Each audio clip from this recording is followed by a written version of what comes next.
Hello, আসসালামু আলাইকুম। সবাই কেমন আছেন? আশা করি সবাই অনেক ভালো আছেন। তো বরাবরের মতো আজকে একটা নতুন ভিডিও নিয়ে আসলাম। তো আজকের ভিডিওটা হচ্ছে সব নতুনদের জন্য, যারা এসি ফ্রিজের কাজ শিখতেছেন বা শিখবেন, একটু ধারণা যাচ্ছেন তাদের। তো এখানে একটা ছোটো ফ্রিজ দেখতে পাচ্ছেন, একদম ছোটো। এটা আমি যে কোম্পানিতে থাকি সৌদিতে, এই কোম্পানির ইঞ্জিনিয়ার বা লেবার এদের রুমে দেওয়া হয় একটা করে ছোটো ফ্রিজ। তো আপনারা সবাই জানেন এই ছোটো ফ্রিজগুলার চেম্বার হয় আপনার অ্যালুমিনিয়ামের শিটে। আমি দেখাচ্ছি আপনাকে চেম্বারটা। এই হচ্ছে ফ্রিজটার ভিতরে, এই যে এইটা ছিল একটা চেম্বার। হ্যাঁ, তো চেম্বারটা নষ্ট হয়ে গেছে, এই জন্য আবার নিচে চেম্বার বাঁধা হয়েছে। তো ওই ফ্রিজের যে এগুলা ওয়েল্ডিংগুলো বা ঝালাইগুলা ওয়েল্ডিং, কপার কপার এবং লোহা বা স্টিল, এটা হচ্ছে কপার এবং স্টিল। আর এইটা হবে কপার টু কপার, এইটাও হবে কপার টু কপার, এটাও হবে কপার টু কপার। তো আজকে আমি ওয়েল্ডিংগুলো দেখাবো কী করে ওয়েল্ডিংগুলো করতে হয়। দেখতে থাকুন, সাথে থাকুন, ইনশাল্লাহ অনেক কিছু জানতে পারবেন। তো আমি সর্বপ্রথম কপার এবং স্টিলটা ওয়েল্ডিং করি। কপার এবং স্টিল ওয়েল্ডিংয়ে আপনার যেটা দেখতে হবে সেটা হচ্ছে আপনার প্রচণ্ড হিট লাগে। এই জন্যে আমি কম্প্রেসারে একটা সাপোর্ট দিয়েছি এবং চারি সাইডে স্টিলের পাতগুলো লাগাই নিছি। তো একটা ভেজা কাপড় দিয়ে কম্প্রেসারে সাপোর্ট দিয়ে দিছি। এখন ওয়েল্ডিংটা করি, আপনারা দেখতে থাকেন।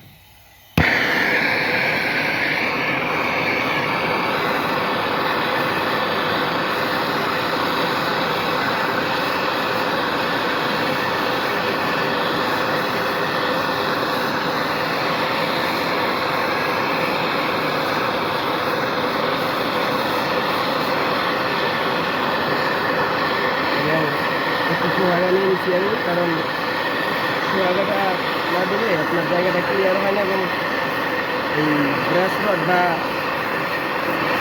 পিতলের রডটা ধরতে যায় না। দেখেন পিতলটা গলে যাচ্ছে একদম। আপনারা লিখতে থাকবেন, ব্যাস আপনার কাজভাবে লিখতে থাকবেন। দেখেন একদম পিতলটা পানির মতো গলে যাচ্ছে।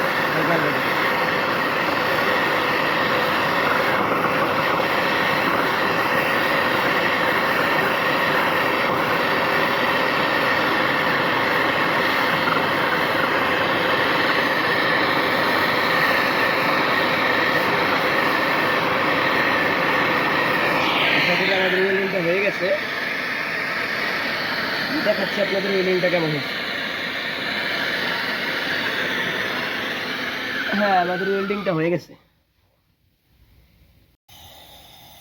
তো এখন আমরা ইভাপোরেটরের শেষ মাথা সাকশনের সাথে জুড়ে দেবো। এটা হচ্ছে আপনার কপার টু কপার, একদম সহজ ওয়েল্ডিং। কপার টু স্টিল বা লোহা অনেক কষ্ট করা লাগে, কপার টু কপার তেমন কষ্ট করে না। দেখতে থাকেন, খুব তাড়াতাড়ি হয়ে যাবে ইনশাআল্লাহ।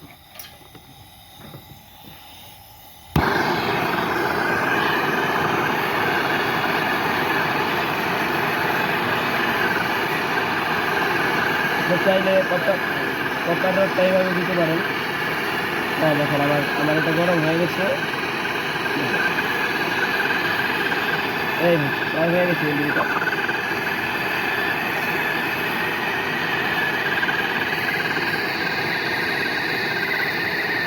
শেষ,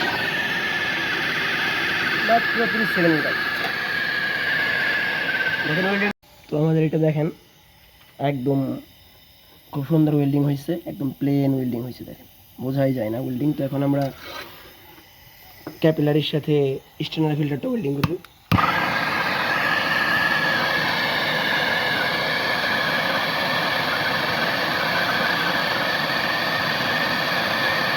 স্টেনার ফিল্টারটা ওয়েল্ডিং একদম সহজ, শুধু ধরবেন। এটা একটা নরমাল ভালো হয়। দেখেন হয়ে গেছে কিন্তু কাজটা।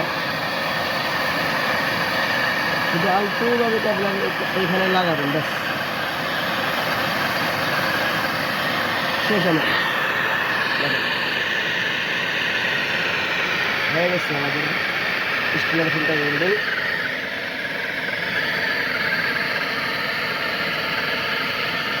দেখেন একদম প্লেন হয়ে গেছে। এখন আমরা স্টেনার ফিল্টারটা লাগাবো আপনার কনডেন্সারের শেষ মাথায়। দেখতে পাবেন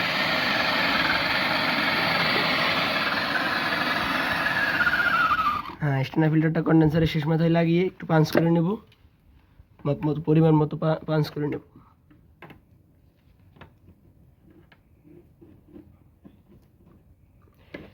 আমরা আগে এই কন্ডেন্সারের মাথায় একটা কপার পাইপ ওয়েল্ডিং করে রাখছিলাম, যেহেতু কপার এবং স্টিল ওয়েল্ডিং অনেক সময় সাপেক্ষ, এই জন্য আগে একটা কপার পাইপ ওয়েল্ডিং করে রাখছিলাম। এখন শুধু কপারে ওয়েল্ডিংটা করে দেবো আমরা।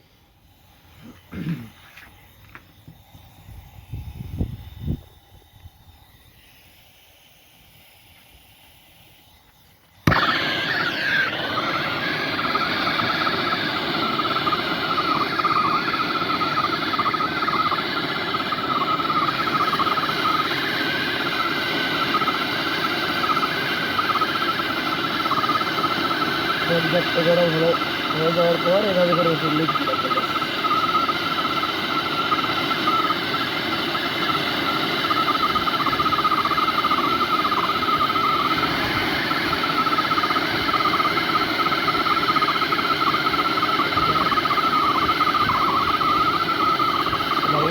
গ্যাস সিলিন্ডার একটু কম হয়ে গেছে।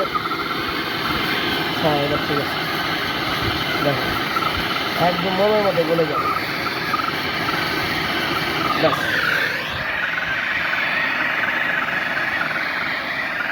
আমার গ্যাস সিলিন্ডারটা কম ছিল, তো এই জন্য প্রথম দিকে একটু সমস্যা হয়েছে। এখন দেখেন একদম প্লেন হয়ে গেছে বিল্ডিংটা, দেখেন একদম প্লেন। তো আজকে এইটুকুই থাকুক, আরেকদিন ইনশাল্লাহ গ্যাস চার্জের সময় আবার একটা ভিডিও দেবো আপনাদের। সবাই ভালো থাকবেন।